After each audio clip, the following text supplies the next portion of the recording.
I'm Mike Cavender. I'm the Executive Director of the Radio, Television, Digital News Association, and I thank you so much for joining us today for what I think will be just a great program.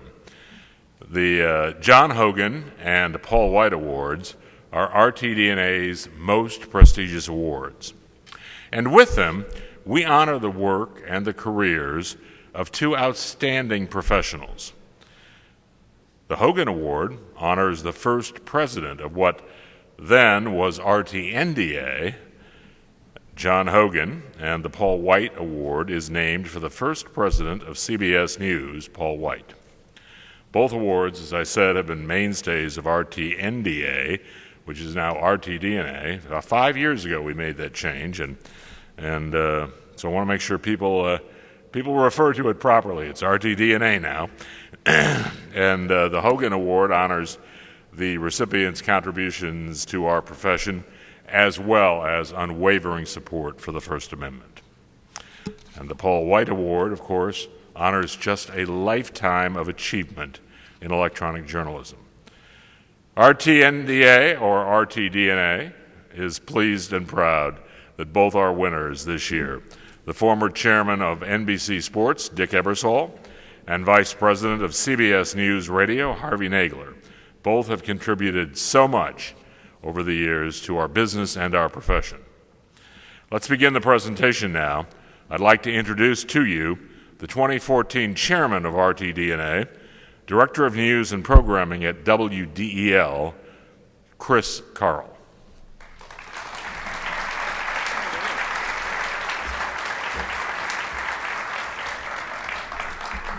We are, thank you, Mike. We're building up here. We gave away a beach bag, and now we're going to give away some hardware, although I think Harvey asked if he could get a beach bag. We'll see what we can do. The John F. Hogan Distinguished Service Award honors those who model the principles we stand for as journalists, men and women who serve our craft and defend the First Amendment. Hogan Award winners are an exclusive group, including Frank Stanton, our first honoree in 1956, as well as Walter Cronkite, Hugh Downs, Laura Logan, and Jorge Ramos, many more, including last year's honoree, Belva Davis, who was the first black female anchor in the Western U.S. John F. Hogan founded Rtdna more than 50 years ago and served as our first president. The award that bears his name honors the distinguished service of a journalist who makes outstanding contributions to our profession and to the First Amendment. Harvey Nagler was born in New York, Brooklyn, to be specific. He started his career right after graduating from Rutgers in 1966 as a reporter for WCTC in New Brunswick, New Jersey, joining ABC Radio Network in 1968. That led to RKO Radio Networks and United Stations Radio Networks, where he helped grow a small network of stations to a news organization that served 500 affiliates. He joined WCBS AM in the mid-'80s, where he led News Radio 88 to record ratings and many awards for reporting excellence. For news radio junkies like myself, the slogan, "Traffic and weather together on the 8s," that was Harvey. He also coined guaranteed weather and broadcast S&P future numbers during morning business reports, stuff we all do now. In 1997, Harvey was named general manager of CBS Radio News, shortly thereafter named vice president, responsible for CBS News radio operations worldwide. While at the network, he's been chosen Radio News Executive of the Year twice by Radio and Records magazine. In 2010, Harvey was presented with the First Amendment Service Award by the Radio, Television, Digital News Foundation, and CBS Radio is regularly on the stage accepting National Edward R. Murrow Awards in New York. I am particularly pleased to be able to present this award to Harvey, a man I've respected for a long time. I've always appreciated, Harvey, that you always want to know what you can do for us. Truly appreciate it. This afternoon, Rtdna is honored to present the John F. Hogan Distinguished Service Award to Harvey Nagler. And I don't know anybody in this business who knows more about radio and about news than Harvey Nagler does. Harvey Nagler started in radio news in 1966. He was a reporter for WCTC in New Brunswick, New Jersey. That would turn out to be his last job on the air. After a stint at ABC Radio, he joined the RKO Radio Network, where he directed news operations. He was right by my side, and he taught me so much about live broadcasting. He was a producer that was right there at your elbow and giving you cues and handing you cards and making sure you were hitting your posts. Harvey came to CBS in 1987 and made a name for himself at the network's New York affiliate, WCBS News Radio 88. Breaking news coverage was his strong point, but it wasn't Harvey's only legacy. Traffic and weather together on the 8s. If you think about what Harvey has brought to the table over the years, they're so commonplace now, you wouldn't even give it second thought. But at the time, it was groundbreaking, the idea of having traffic at a fixed time every time so people knew when it was going to be on. All right, we go to the roads first here at WCBS. Then in 1997, Harvey made the jump to the CBS radio network. Harvey through and through is a station guy, and that's why we brought him to the network. He knew what stations wanted, he knew how to give them what they needed, and it's really great day to day in just dealing with the affiliates. He's everything you want in a professional and a friend. Working for Harvey is like batting for the Yankees.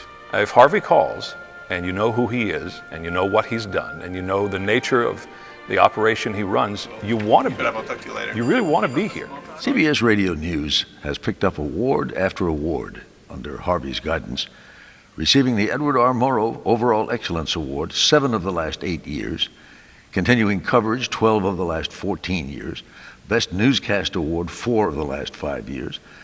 Harvey Nagler has been twice chosen News Executive of the Year, was the recipient of the Rtdna First Amendment Award in 2010. Harvey Nagler possesses a rare combination of intellect, instinct, compassion, and good humor. He is one of the very few executives in the history of broadcast journalism who is universally loved, respected, and admired. Those of us who have had the great good fortune to call him boss, colleague, and friend cherish our relationships with him. Harvey has applied all of these wonderful attributes to radio, to journalism, and to freedom of the press. And he has accomplished something that very few people ever achieve. He has made a difference to listeners, to broadcasters, to the industry. If the measure of a man's worth can be judged by the number of lives his life has touched, then Harvey Nagler is the richest guy in town. Congratulations, Harv. Well, hi, everybody. I just want to take a moment here to say that among those at CBS News, the feeling is never has anyone been so deserving of this award. I think I can say with some certainty that I can never remember when so many people at CBS News have been so proud and so pleased to see someone from our ranks singled out for such a high honor. The reason for that is because Harvey is one of those rare people who has built a career making all the rest of us around here look and sound good. He has led CBS Radio News to unparalleled heights, 63 Murrow Awards, overall excellence, 7 out of 10 years, continuing coverage award, 12 of 14 years, best newscast, 4 out of 5 years, and many, many more. I would put that record up against anyone in our organization and certainly in any organization, and we like him for that. We like him for that, but we love him because he is a true leader who really cares for his people. You know, they say about the Marines that the Marine officers never eat until the men and women now have been fed. That is Harvey's approach to leadership. When Cammie McCormick was seriously wounded in Afghanistan, you did not have to ask where Harvey was. He was on the first plane headed to the war zone, and he stayed there until she was ready to come home, and he saw to it that she got the very best help she could get. That is just the way Harvey is, and as far as I know, he hasn't been in the Marines, but he has always been to all of us in one way or another a true friend who put our well-being really ahead of his. So Harvey, we appreciate your professional skill, but most of all, we thank you for being the kind of person you are and for setting the example that you set for each and every one of us here daily. Good luck and congratulations, Harvey.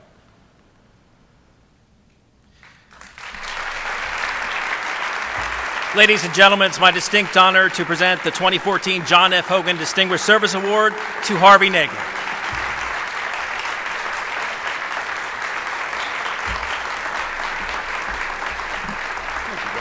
My pleasure. Appreciate it. My pleasure.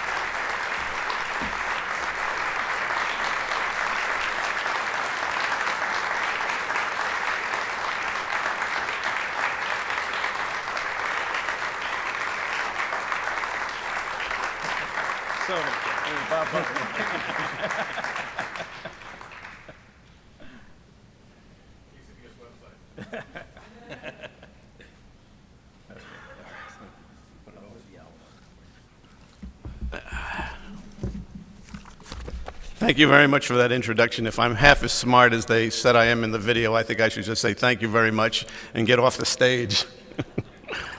I'm extraordinarily honored, obviously, to receive the John F. Hogan Award.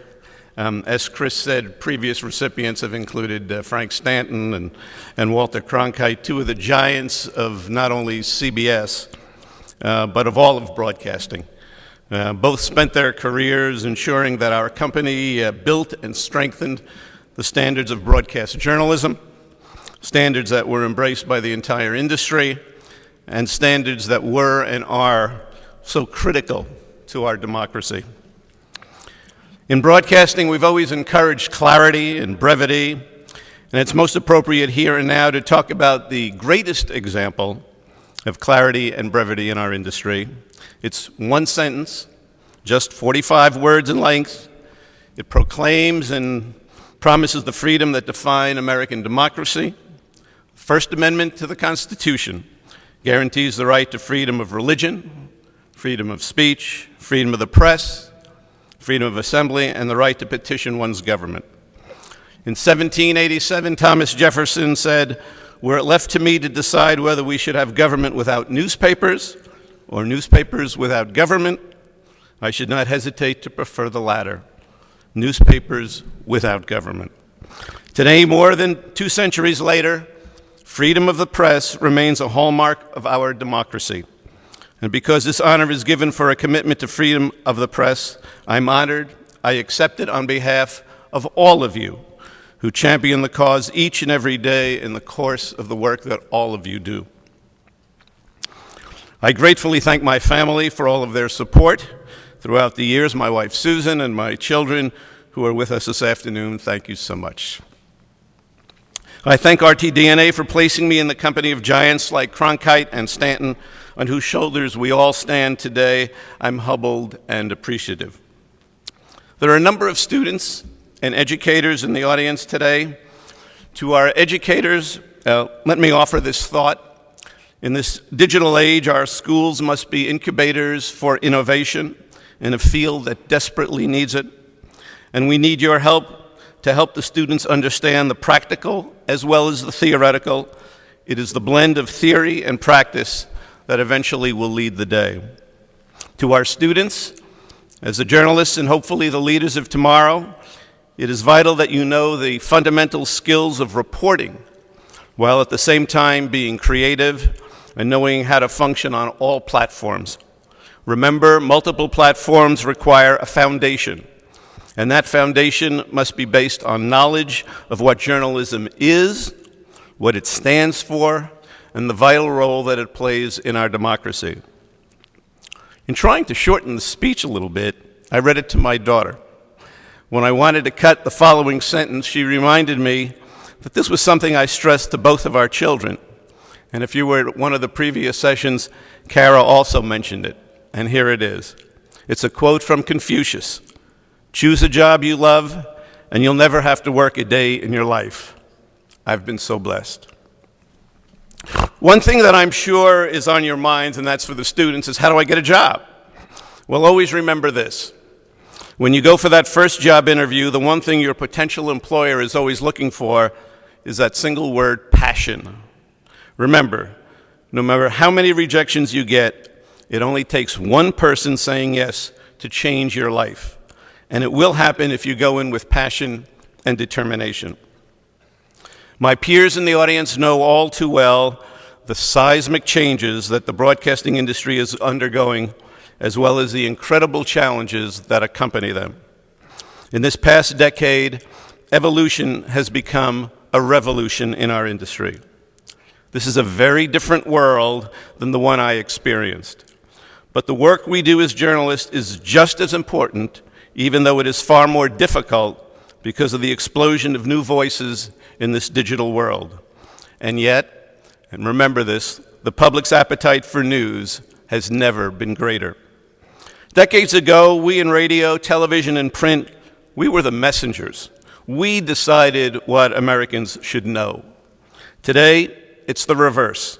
Everyone can publish, everyone can at least perceive themselves as journalists, and today content is ubiquitous. It's a remarkable era of communication, an age in which everyone can be the media, where anyone can operate out of their kitchen or the street or can reach huge numbers of people, perhaps the same number in some cases as many of our respected news organizations. As Tom Friedman of the New York Times wrote, anyone with a cell phone today is a paparazzi, anyone with a Twitter account is a reporter, and anyone with YouTube access is a filmmaker. But it is often hard to discern the big picture from individual snapshots of information that flood our devices, as well as the rumors, conjecture, speculation, and opinions that are offered up each day.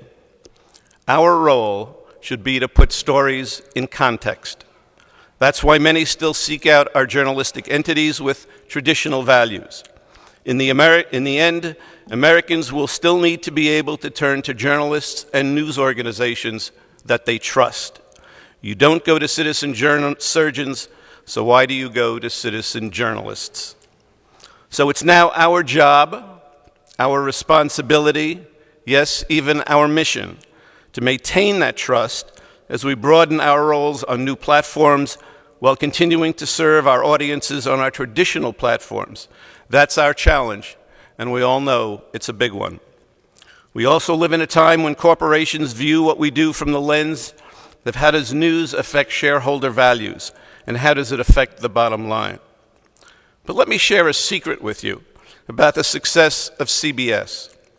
Many years ago, our leader Leslie Moonves told us the road to success only had to do with one thing: producing the best content. He was right then, he's right today, because sustained quality produces results.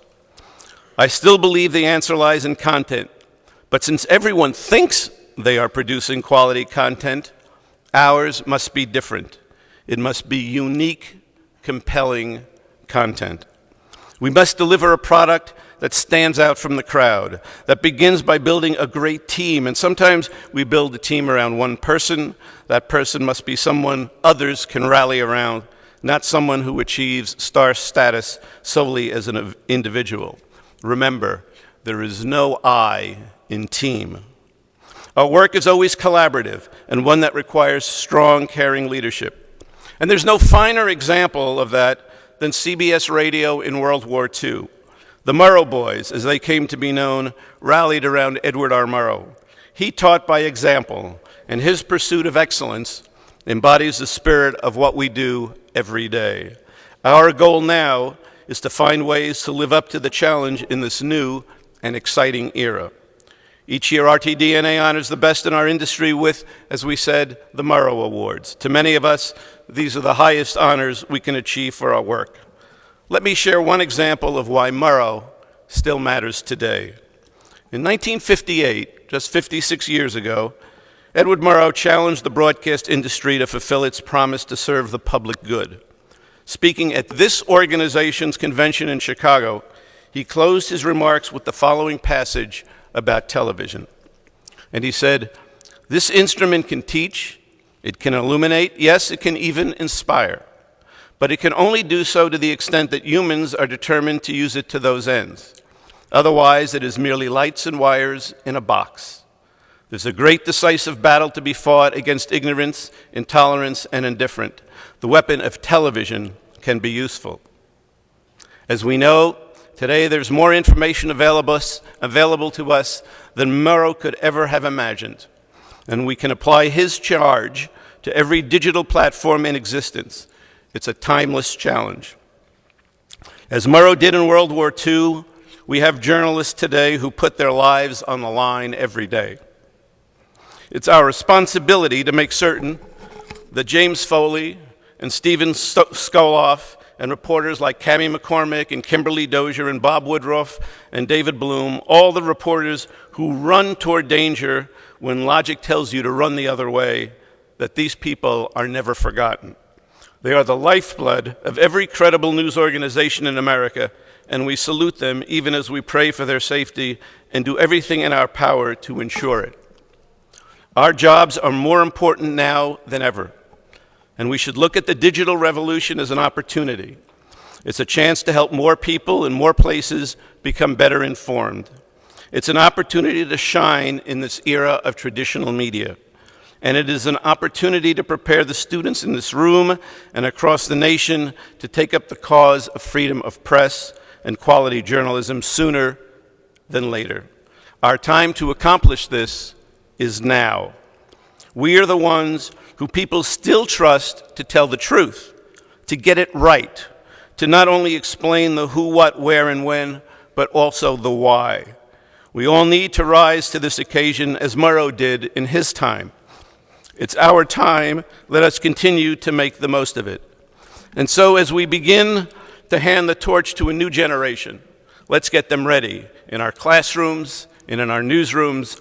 Let's make sure, for everyone's sake, that our computers as well as our radios and televisions never become just wires and lights in a box.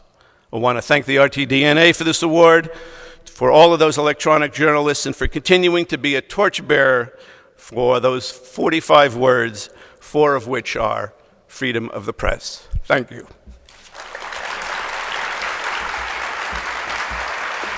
present the 2014 Paul White Award to a pioneer in broadcast sports journalism and the man partly responsible for many of the Saturday nights I spent at home watching SNL, Dick Ebersol. Here's a video. Fitzgerald is going to go up. Better than most. Better than most. Champions. Team of the decade. Michael Phelps making it look easy. Changing up the guard at Wimbledon. Events on an epic scale.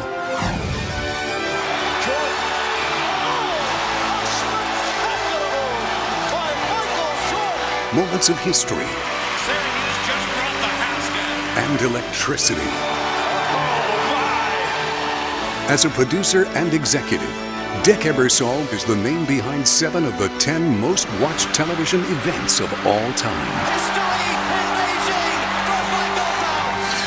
His is a television life marked by daring, by originality, by his ability to understand why we watch and what we care about. In 1967, Ebersol joined ABC as the first ever Olympic researcher tutored by Roone Arledge, who also loved the rich pageantry of the Olympics, and who maximized stars and understood their power to fascinate. She got it! She got the 990 and another gold medal. Live from New York, it's Saturday night! Before he was even 30 years old, Ebersol and Lorne Michaels would create a show that became a cultural institution. Catch a bass, remove the hook, and drop the bass. That's the whole bass into the Super Bassomatic 76. Now adjust the control dial. Asked to run NBC Sports in 1989, he'd distinguish himself not just as a skilled producer, but also as a consummate deal maker.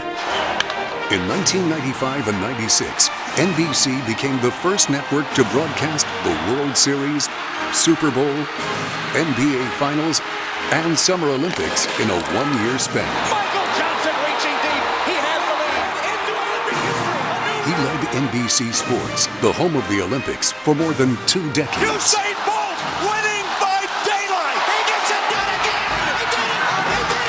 He got it done again. Ebersol worked with the NFL to move the league's premier game from Monday night to Sunday night. And NBC's Sunday Night Football became TV's first ever sports series to reach #1 in prime time.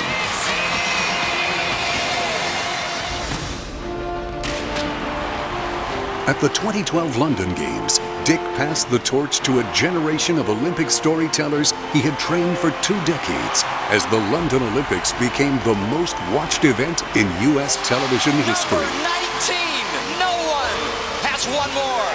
Events on an epic scale. Expect anything different? Jordan open. Chicago with the lead. This looks good. Oh, my. Moments of unfettered joy and supreme pageantry. Dick Ebersol has embraced the spectrum of human drama. A broadcaster who has delivered to so many millions the images that define our time.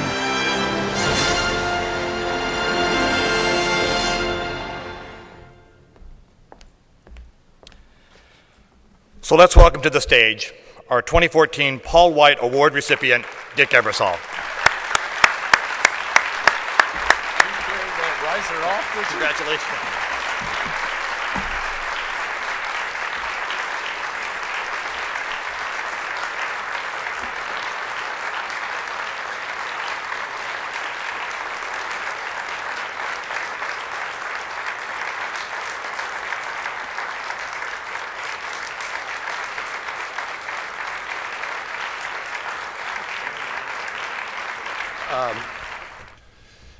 I seriously wonder how many people thought on October 11th, 1975, at midnight when the first weekend update began to air, that I would be winning the Paul White Award. And Mr. Hogan, a most prestigious man with an award in his honor, I wonder what he would have thought of that short period of my career where I was in charge of Hulk Hogan's career. I have had the great privilege and absolute joy of spending 45 years and probably being one of a very tiny handful of people to do this, have major roles in all three key areas of media: entertainment, news, and sports. And how lucky was I? And little did I know, as a Yale dropout, I did go back and graduate, by the way, but as a Yale dropout in the spring of 1967, I ran off to join the Carnival, the ABC Sports Carnival. It was a very small organization, only of 28 or 29 people, led by the most innovative mind in television, certainly of the 20th century, when it came to production, Roone Arledge. Don Hewitt was pretty close second.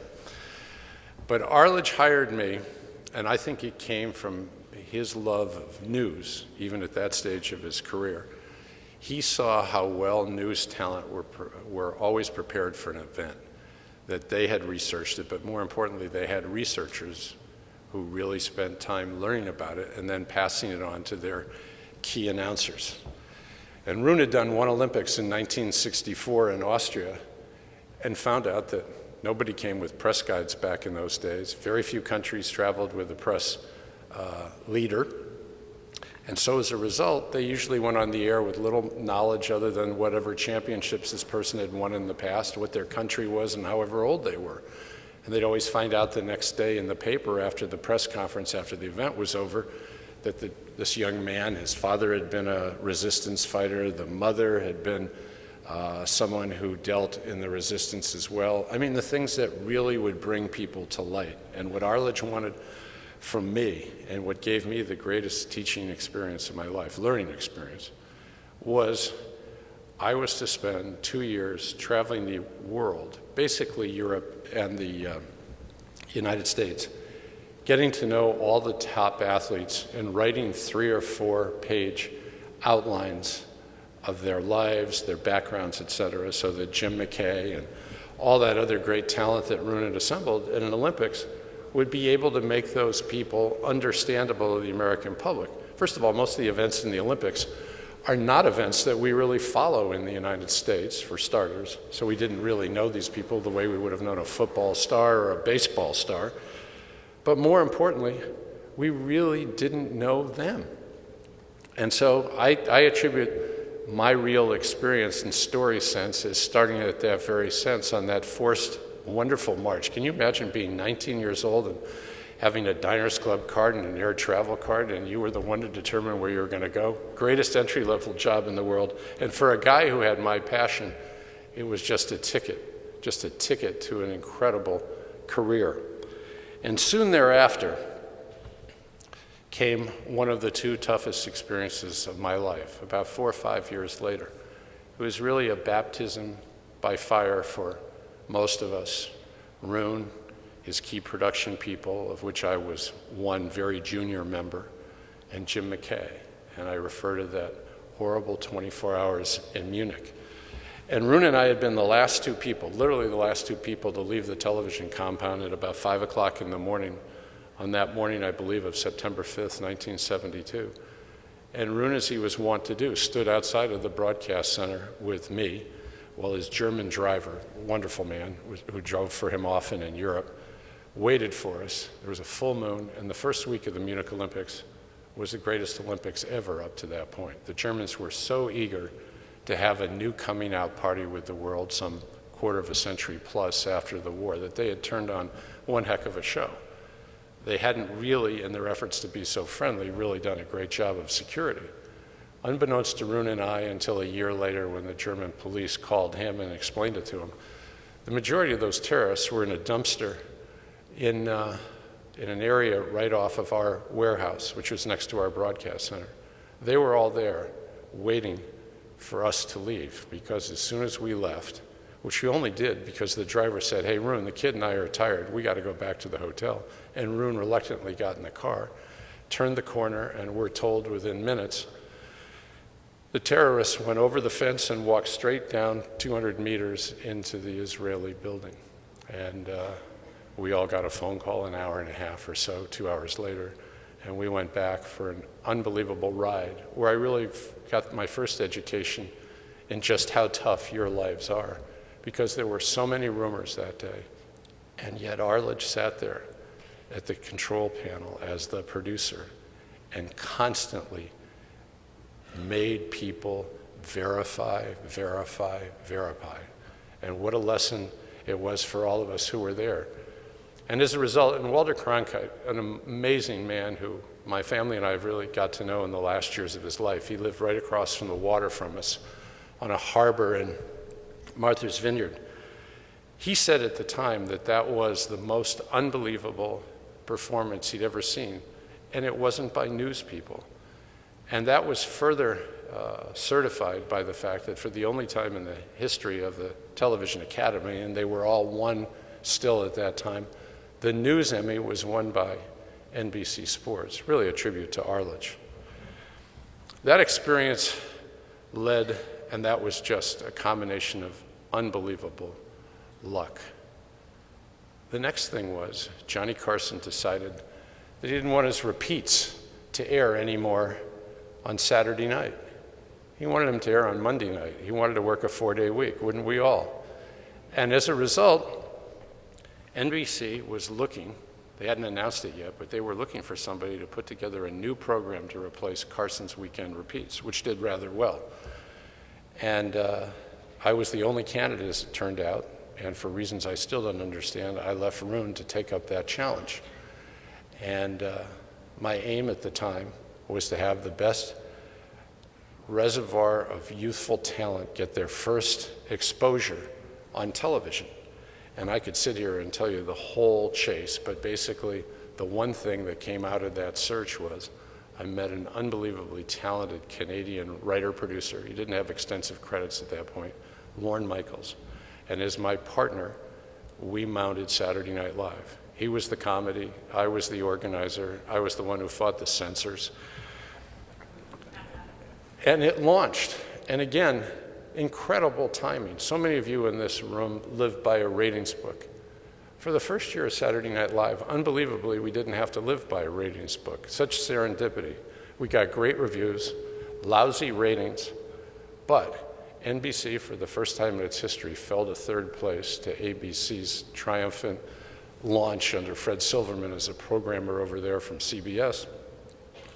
And they were so proud to have a show that everybody respected and liked that we were not under the gun. And fortunately, by the time somebody started looking at how we were going over budget, we were ahead. Great luck, great talent, Lawrence, the cast that we were able to put together. I was telling somebody earlier, I hate to say this, but I might as well, that the first show we ever did, George Carlin was the host. Talk about how close you think, in retrospect, you may have tempted fate too much. George did 4 monologues that night, because most of our sketches were lousy and we cut them before the show went on the air. And the The third monologue was about religion. Stirred up an awful lot of heat, and the NBC switchboard, which usually I think they slept through the late night shows at the time because Carson was just so great, he never really got them into any trouble. They had almost 200 phone calls. And I was terrified when I heard that fact late that night and was sure I would hear about it on Monday morning, which I did. I was young enough to largely ignore it, except for one thing. We didn't have people who could really write for girls very well in those days on Saturday Night Live. And we had a room behind the control room, the old 8H, big glassed-in room, and it had outside lines in it, not switchboard lines. And whenever Gilda or Jane or Lorraine had 20 straight minutes that they weren't in the show, I would have them sit back there with different sounding voices, mostly with some form of a New York accent, none of which of those three were from New York, by the way, and they would call and say how marvelous the show was.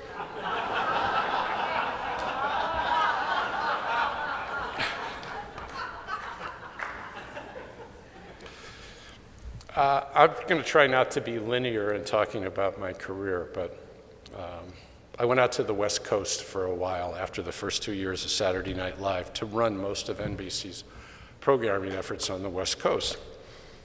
My one great move was I hired the most talented young person I could think of and made him my number two. Within a year, he was my boss, Brandon Tartikoff, and he's probably, for many of you in this room who are my generation, he's probably, along with Les Moonves, I think the two most impressive television creative executives and bosses of the last quarter century. But anyway, Brandon talked me into going back to fix Saturday Night Live. Saturday Night Live had fallen on tough times. Lorne had left. He didn't like Silverman at all as a boss, and so he chose not to work for him after his contract ran out after 5 years. And the show immediately sank in the ratings after about 8 telecasts. And Tartikoff convinced me to go back. And I had 2 bits of serendipity again, talk about these things that happen in our careers in media. Number one, there was a young extra on the show. Believe it or not, they had done 8 shows. The show had fallen apart. They had this young kid, and they didn't put him on the air. But it was so clear to me that he was the most talented person I had ever seen in comedy. I still feel he's that way today, but doesn't get good roles. Eddie Murphy, he was 18 years old, and the show exploded from that point. And it was saved, and it ran for 4 years with me back there.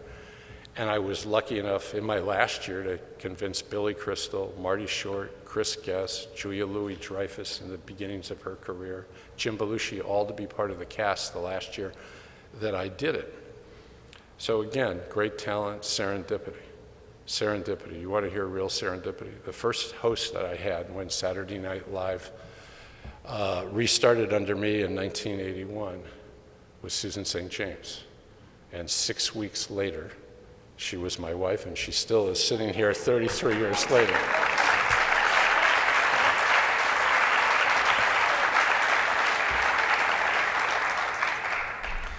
Sitting next to her is my son Charlie, who we were lucky enough to have a baby within the first 13 months, for those of you who are counting, after we were married. And when Susan came back to host a few months later, Charlie, during her opening monologue, appeared in her arms. And it was serendipity in an unbelievably complicated way years later when our family suffered a great tragedy, and a plane went down with 4 of us on it, 4 of us and a crew. And only Charlie and I survived, and I only survived because I was unconscious, because Charlie had the bravery and the heroism to pull me out of a plane that was burning and that would soon explode within minutes, and nothing was left of it. So I'm here today because of his heroic actions. At that point in my life, I went on and I did a few independent produced shows. I don't know how many of you have been lucky enough in your life to be in independent production. It can be wildly liberating. At the same time, it totally changes your relationship with a network. You're a little bit more subservient than being a network executive or being the executive of a network-owned show. But I was really lucky. Again, I can't stress, no matter how talented people may think I am, luck, good fortune, good people, again and again, is what is the key to having a long and good career. And those 3 shows, one was Friday Night Videos. It was the first network show to have music videos. And I had an exclusive arrangement with a young man named Michael Jackson in the beginning days of Thriller and all that. And that show was a great hit that ran for 8 or 9 years.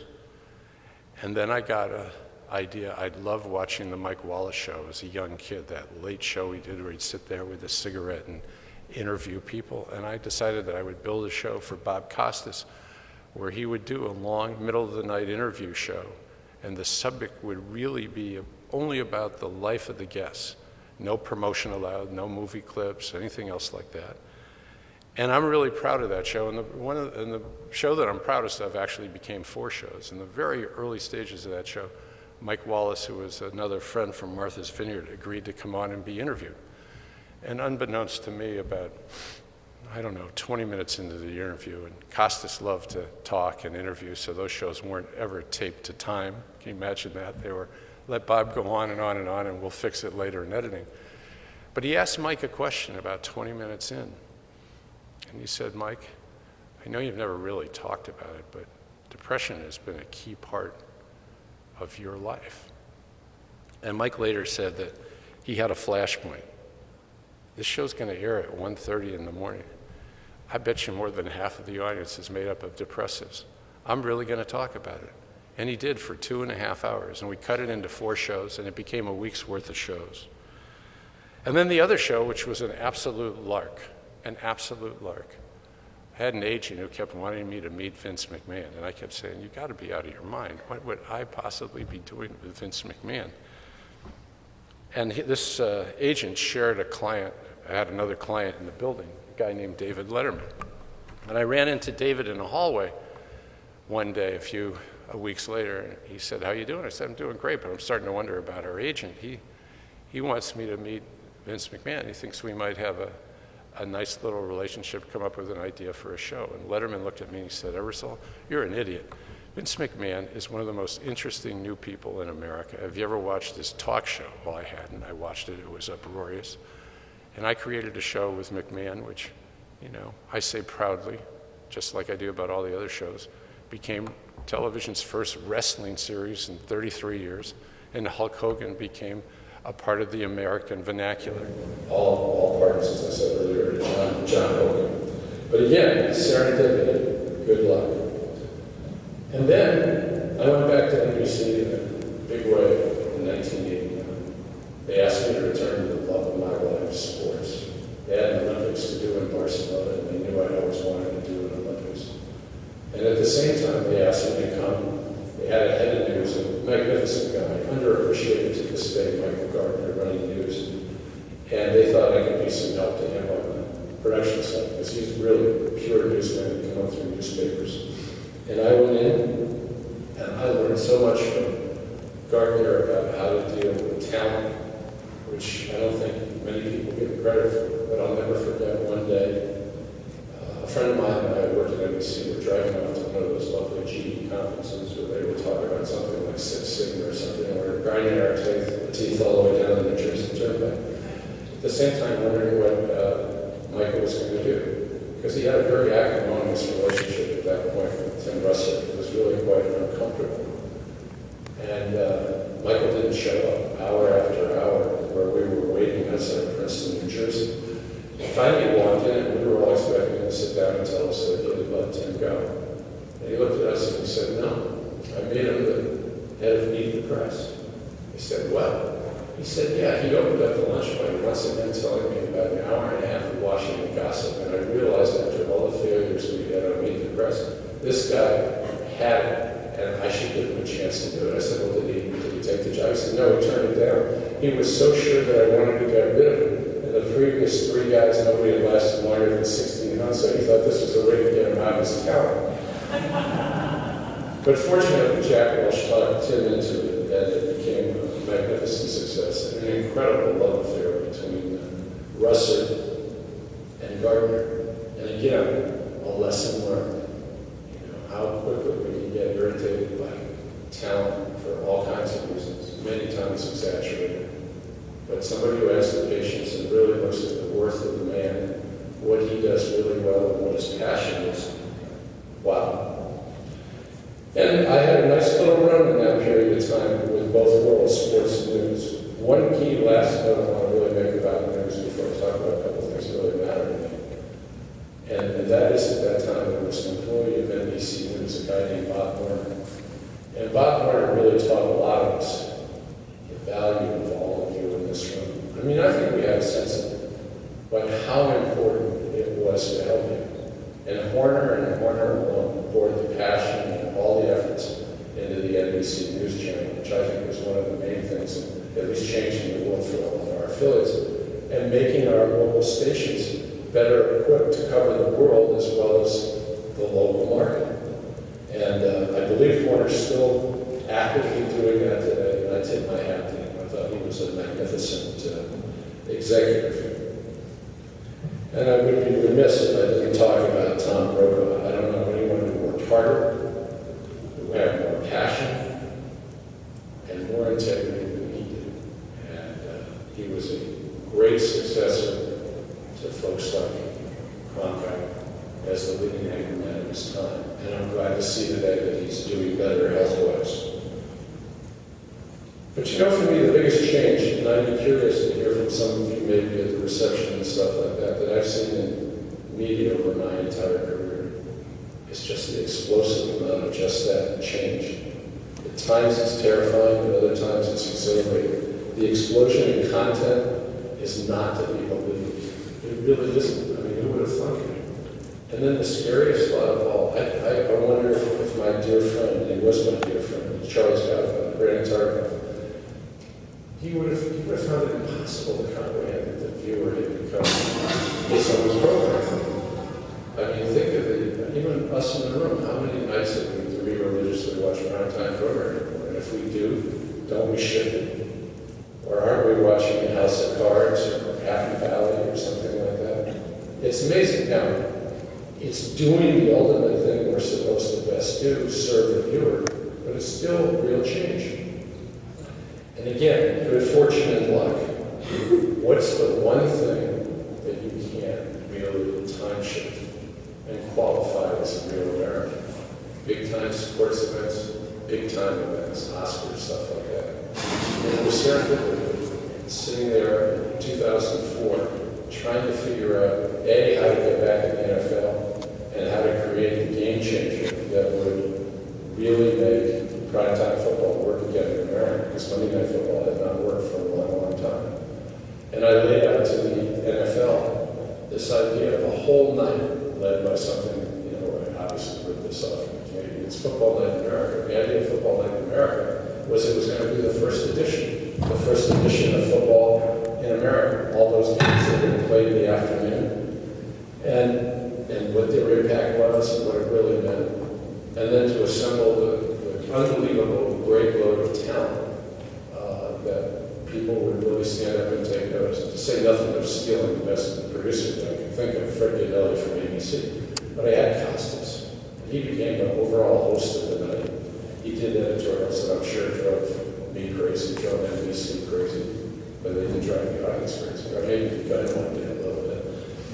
But, and Al Michaels and Madden, and then later Madden gave way to Collinsworth. They're different. They treat sports almost as if it's journalism, without being pretentious. I mean, you really, really experience a whole different thing when you're watching those guys work. And in this new era, where the viewer is the viewer's own program, Sunday Night Football is the first series in the history of sports series in the history of television to be the #1 show, 4 years running. And that brings up one of my last few points. How much sports has to have changed for you? ESPN, with almost 24 hours a day of sports center, takes away the need to do too many highlights, takes away the need really to do too many scores. But because of this big event thing, and you saw it again with the World Cup, it's not just with big-time football games, pro and college. They have really become celebrities the way the television stars were years ago. And what goes on in their lives now is what the audience want to know about, not the intimate details of their life, so to speak. but the troublesome things in their life, which are all the same troubles we have. I mean, just look at this summer. I mean, did you ever know who Michael Sam was before? But because it was about gay rights, major story. Drugs and alcohol have been the scourge of our existence for a long, long time. But now that we see these, quote, young role models, I question that term sometimes, but and they all have those same problems. And leagues really go back and forth. Okay, this guy can help us win, but at the same time, it's cheating. All those have become issues. And so sports has probably gone from that last 2 or 3 minutes of your broadcast to something more often than not. I'm not saying every night, several times a week. It sneaks up to the top of the news. I would have found that absolutely inconceivable as recently as 20 years ago. And that's a function of this new world, because live sports has replaced most of the top series on television for being the high-rated stuff. Finally, what you all do. It's the one field I've never worked in, TV world. Susan and I happen to own a local radio station, and we are very proud to have strong local news, and most of all, we're really proud to be a CBS News affiliate every hour, 24 hours a day. Thank you very much. And they are really the best. But the bottom line is, looking at your field and knowing that I never worked in it, I would be remiss if I didn't tell you that I have more respect for you than anybody else in our business, because you are the connective tissue, really the ultimate connective tissue to the audience. You're the ones that wake up to in the morning. And thank God in this new world, you're allowed to get up even earlier than they are, because I can see news broadcasts, at least in major markets, that start at 4:30 Eastern or Pacific time. I would have been stunned to have seen them any earlier than 6 o'clock 25 years ago. So it's a great opportunity that you all have with this added time, but most of all, with the same great sense of responsibility you've brought to everything else. I know you'll continue to take advantage of it. And you are really the glue of our business. And I'm very, very proud to accept your highest award. Thank you very much.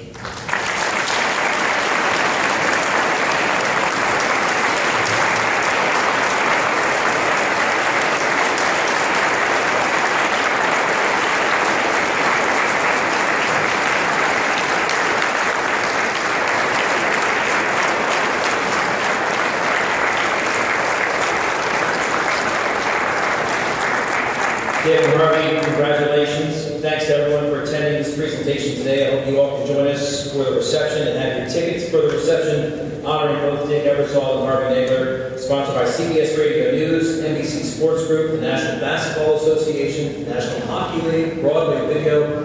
The reception will be outside in the back of the Orlando. Again, congratulations and thank you.